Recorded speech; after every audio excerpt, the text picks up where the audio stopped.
Basically, council was sacked and various councillors, various members of the Wollongong City Council were declared corrupt.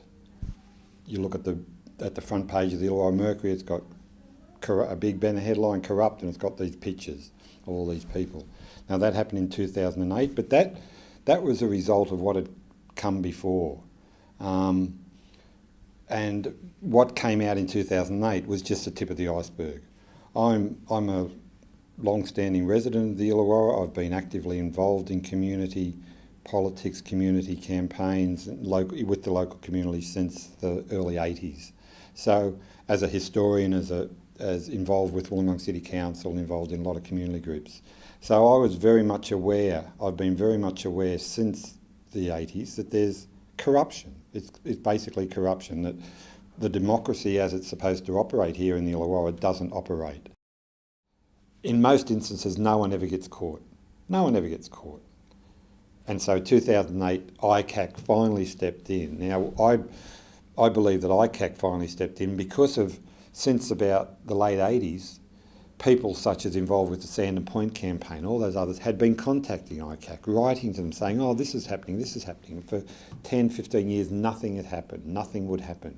And I think ICAC eventually built up a big dossier of there's something wrong with the Illawarra, something wrong with Wollongong City Council, and bang, they got their evidence and they did their actions. I was a federal member of parliament between 2002 and 2004, and I really couldn't do anything. I couldn't stand up in council and name in the federal parliament and name names. That's not appropriate. I have a lot of rumours, had a lot of information, but you know, I believe in innocent until proven guilty, and you need that evidence, and that's why you needed something like ICAC to really build that evidence up, get that footage, tape, conversations, and even then, it's really hard to get an indictment.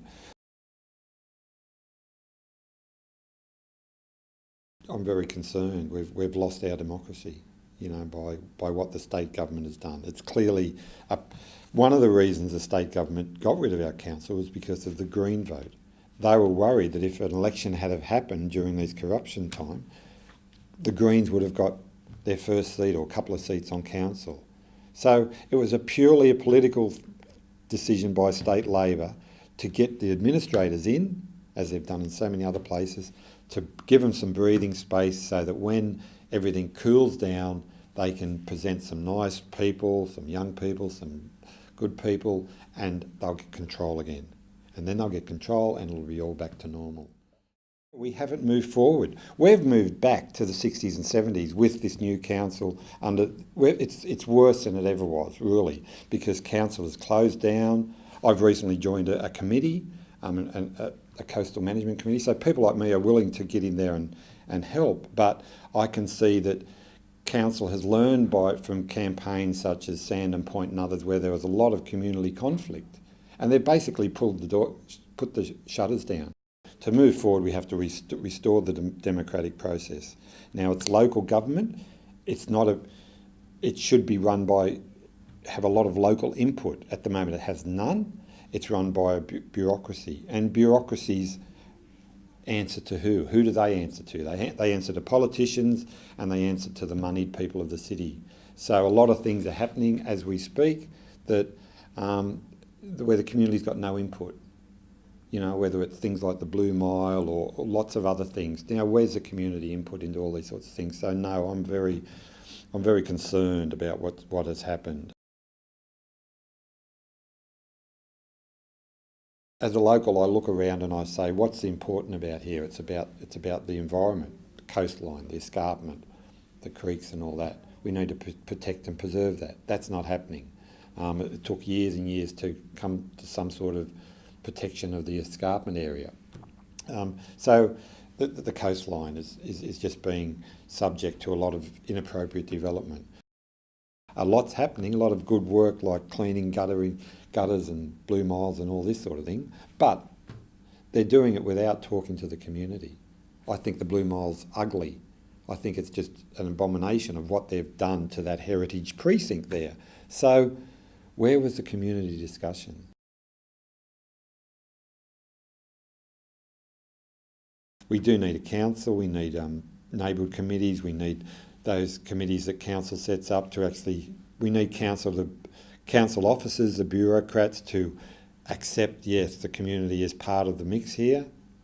You don't just have meetings with developers and moneyed people. You actually have meetings and you treat with respect members of the community. But we could end up once again with a Labor controlled or a money controlled. I mean, we had independents who were very much the Frank Arkells of the world. They were real estate agents running this town. Now, I saw that as corruption because they all had vested interests. So how can you get people to stand up with no vested interest, who haven't any money, and then run a campaign and get elected? No, and a lot of people. So I can see the same happening again. I was representing community, and all of a sudden I found myself elected, and I tried to do a good job for 2 years, and then I left it. And you want people who are purely interested in representing community and don't have a vested interest, and by vested interest I mean financial.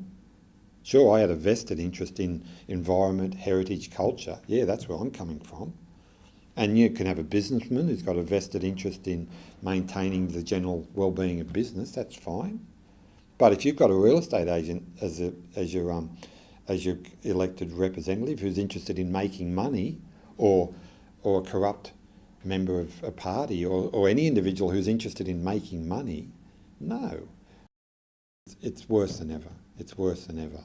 And to move forward, we've got to go back to returning democracy to Wollongong.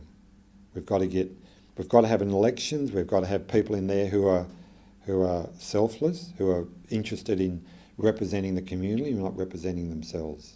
And it's as simple as that. Once you've got good people in there, hopefully it'll all get turned around, and they'll start questioning, and they'll start saying to these bureaucrats and that, hang on, no, we don't want that. We want you to engage. We want you to make the right decision based on all the information. So there's a long way to go, and I don't know if we're ever going to get there.